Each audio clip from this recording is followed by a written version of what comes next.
There are actually two answers to that question. The Northern European perspective, which is process automation, and the Latin American perspective, which is fighting tax evasion. If we look at Europe, the main reason is fighting tax evasion and closing the VAT gap.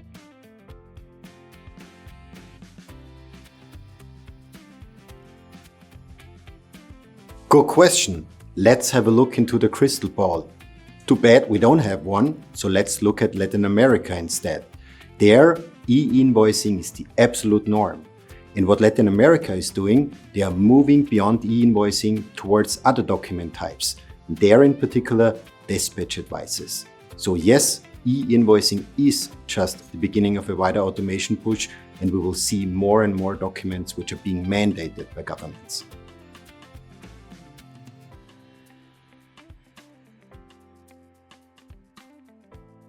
In order to answer that question, let's have a look at the classic order-to-cash or purchase-to-pay process.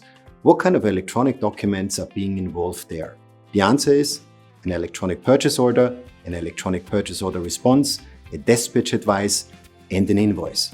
So if we are to look for additional document types to automate as part of mandates, purchase orders, purchase order responses, and dispatch advices are most likely to go next. My personal bet here will be dispatch advices.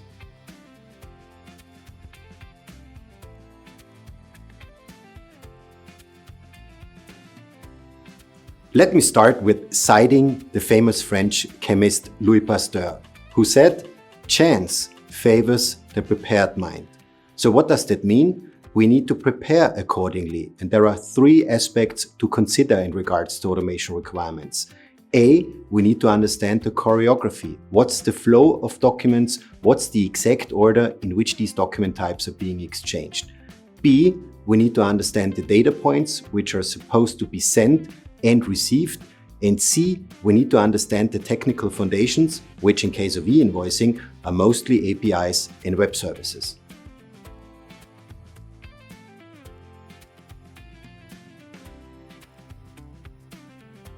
In order to answer that question, let's look back into our high school or university times. Why do students fail most of the time when learning for a midterm exam or for a final exam? There are actually two reasons to it. A, the students underestimate the effort, and B, the students start too late. And this is exactly what happens with failing compliance transaction implementations as well.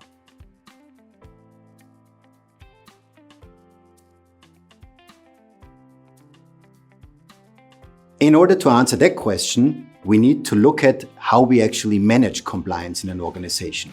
We need two things for it.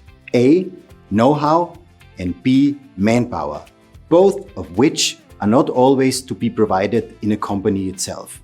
Another third aspect is these mandates change all the time, so you are actually working against a moving target. And in order to follow the old management saying, strengthen your strength in order to strengthen your weaknesses, contracting an external expert is usually the better choice.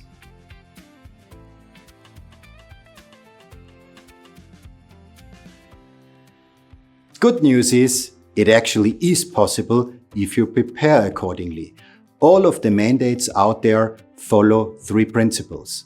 A, there is an underlying choreography defining the exact document flow and what kind of documents are being exchanged in which order. B, data points are being defined, that are the fields which are to be sent and received. And C, an underlying communication technology such as web services or APIs being used. If you prepare for these aspects, you are ready for any compliance which might be out there.